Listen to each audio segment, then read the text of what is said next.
Comme il y a 3 ans, le dernier conseil métropolitain avant les vacances a donné lieu à un coup de théâtre. Lionel Coiffard reste vice-président, contrairement au souhait du président Ferrari de voir le groupe écologiste UMA perdre une délégation après des départs successifs dans la majorité à Grenoble. Pascal Filuso et son chien Tonnerre sont des pros de la truffe sur leur terrain à Limbin. Il ne leur faut que quelques heures pour repérer, gratter et remplir leur panier. Ce jour-là, des truffes d'été, des champignons qui seront ensuite vendus sur les marchés isérois. Et puis une idée de sortie au frais pour ce week-end dans les grottes de Choranche, dans le Vercors. Découvrez entre deux rivières souterraines des stalactites fistuleuses, véritables pailles de calcite présentes par milliers dans la cavité. Un spectacle unique en Europe qui atteint son paroxysme dans la salle de la cathédrale. Bonsoir à tous, ravi de vous retrouver dans ce JT du vendredi 7 juillet 2023. Du lundi au vendredi à partir de 18h, l'essentiel de l'actualité du Grand Grenoble. Mais on commence par une bonne nouvelle pour tous les amateurs de rugby. Le FCG jouera bien en Pro D2 en 2023-2024. Le premier match de la saison, ce sera le 18 août au Stade des Alpes contre Mont-de-Marsan. Un mois tout juste après l'annonce de la relégation du club en national pour raisons administratives, le futur président Patrick Goffy et ses conseils auditionnés pendant plus de 3 heures jeudi matin à Marcoussis ont finalement suffisamment rassuré la commission d'appel de la fédération de leur solidité financière. Grenoble a quand même été sanctionné de 6 points. Pas de rétrogradation non plus pour Lionel Coiffard qui reste vice-président de la métropole. Par effet boule de neige suite à des mouvements dans la majorité à la ville de Grenoble qui avait perdu des représentants. Le président Christophe Ferrari et une partie de la majorité avaient demandé le retrait du vice-président aux déchets. Après de longs échanges entre les différents représentants de groupe, des regrets sur les bonnes relations disparues, au sentiment de gâchis, l'intérêt des communes ou de la vision politique. Je vous invite, si ça vous intéresse, à aller jeter un œil au débat, toujours en ligne sur le site YouTube de la métropole. Ça s'est finalement joué lors du vote réclamé à huis clos par le tiers de l'Assemblée. 62 voix contre le départ de Lionel Coiffard, qui reste vice-président mais sans délégation pour l'instant. 53 pour son départ et 3 abstentions. Les voix de l'opposition ont donc fait la différence et l'autorité de Christophe Ferrari en a peut-être pris un coup. Je suis surpris. Je viens de remercier l'ensemble du conseil, justement, des mots de sympathie et de respect de mon travail. Et moi, j'ai travaillé sans esprit partisan. J'ai été reçu, comme ça a été dit, à Cessin, à Claye, à Fontaine, à Mélan, à Saint-Martin-d'Air. Et j'ai été partout, à Pont-de-Claye, bien sûr, aussi. Et j'ai fait avancer le schmilblick, comme on dit quand on est un peu vieux, comme j'ai pu, avec la même intention de servir la population, où qu'elle soit.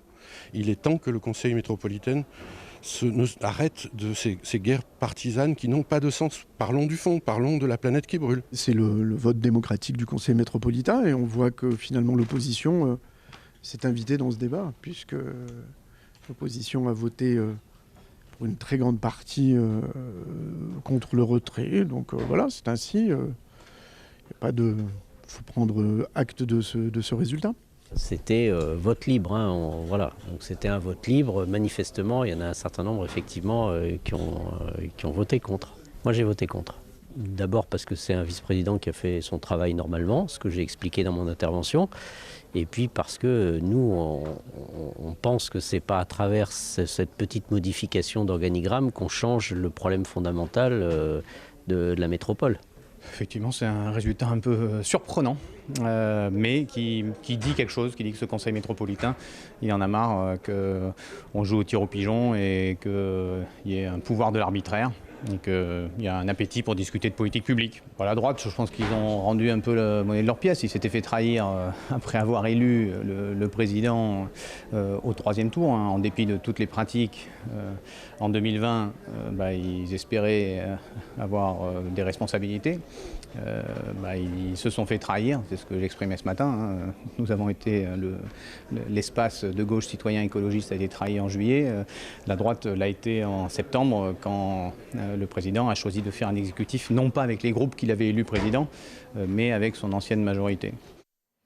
Et le reste du conseil s'est déroulé dans une ambiance très tendue. À 18h, il n'était d'ailleurs toujours pas terminé. Avant cet épisode, le conseil métropolitain avait ouvert en accueillant les sportifs locaux couronnés aux Global Games, les JO du sport adapté, et voté également une charte de la déontologie. On avait aussi pu voir le président Christophe Ferrari brandir un gros chèque de l'État au propre comme au figuré, 2 61 633 € pour l'aide à la mise en place de la ZFE qui entre donc en vigueur justement en cette fin de semaine. L'État, par la présence de son porte-parole Olivier Véran, était à Grenoble cet après-midi après s'être rendu à l'hôtel de police de Grenoble à la rencontre des forces de l'ordre mobilisées sur les émeutes qui avaient suivi la mort de Naël, tué par un policier.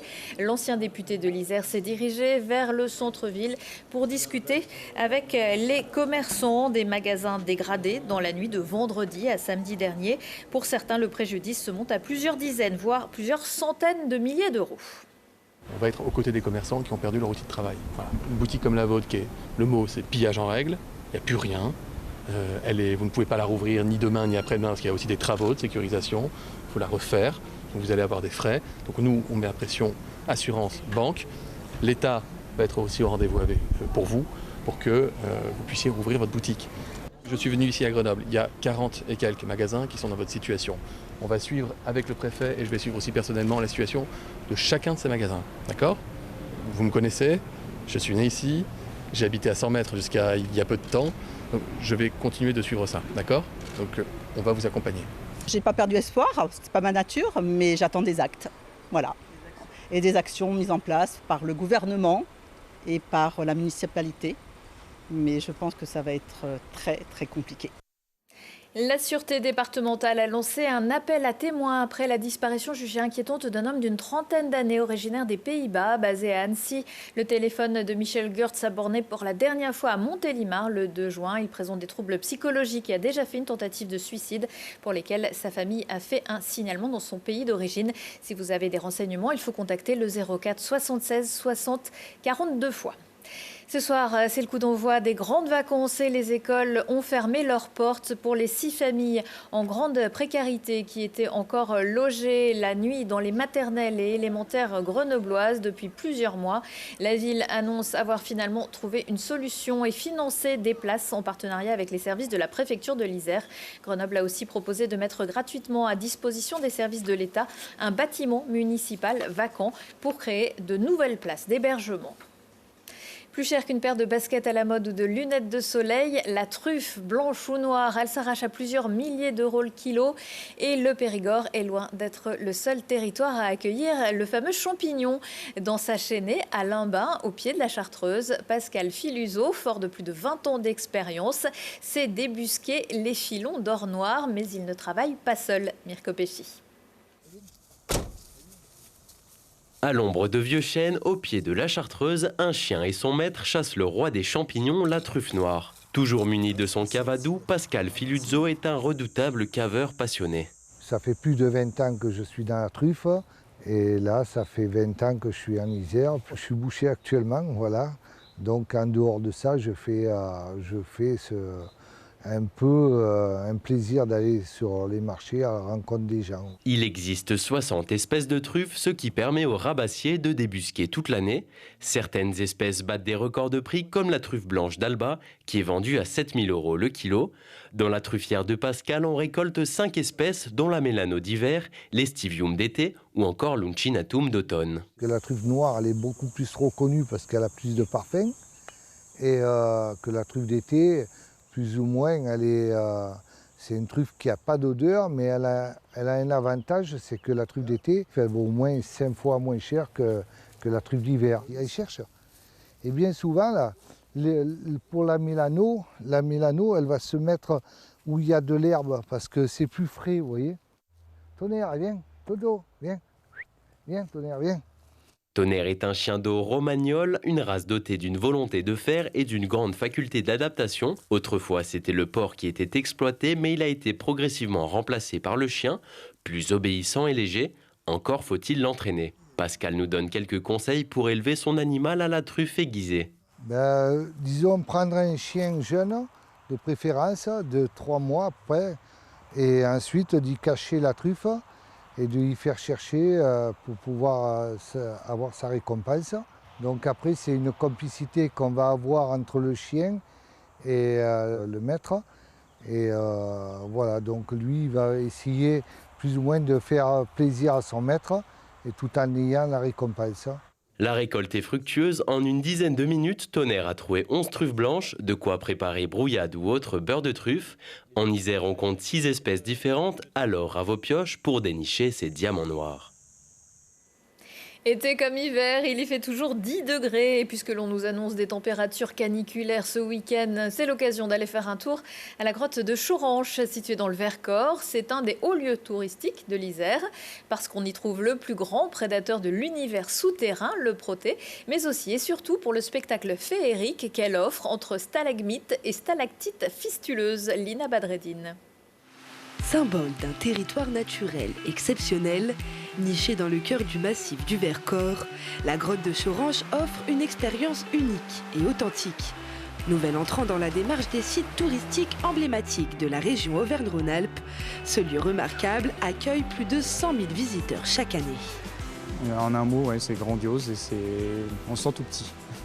La beauté du site avec les stalactites, les stalagmites et puis l'eau qui est vraiment très claire. Il y a une forme de dépaysement, le monde souterrain est un petit peu méconnu. On n'est pas très habitué, on rentre dans les grottes, on ne sait pas à quoi s'attendre, peut-être une certaine forme d'aventure, un petit moment hors du temps. De nombreux éléments la distinguent des autres grottes en France. En plus de la taille de ses salles et de ses rivières miroitantes, la grotte de Choranche héberge le plus grand prédateur de l'univers souterrain, le Proté, qui évolue au milieu d'une splendide collection de stalactites fistuleuses.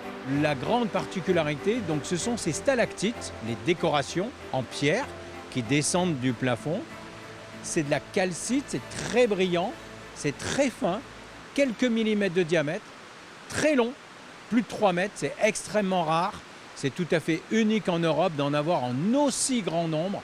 Et ça, c'est vraiment la signature de la grotte de Choranche. Et pour conserver ce joyau dans son écrin, l'un des défis pour les guides touristiques est de sensibiliser les visiteurs à la préservation de ce milieu naturel.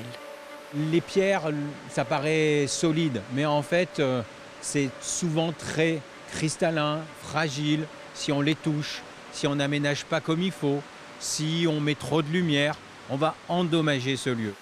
Et le site offre la possibilité d'autres découvertes à travers des activités comme de la randonnée, de la spéléologie ou des expositions. Retour de l'actu dans 1 heure et en replay sur télégrenoble.net. On se quitte en musique avec MPL, plus connu auparavant sous le nom de Ma Pauvre Lucette. Les Grenoblois clôtureront dimanche la première soirée du Cabaret Frappé qui reprend ses droits jusqu'au 13 juillet dans le Jardin de Ville, avec aussi pour débuter les groupes Tigadrine et San Salvador. Belle soirée et excellent week-end à tous. Des querelles pour se préparer, fallait voir un peu les modèles qu'on nous proposait.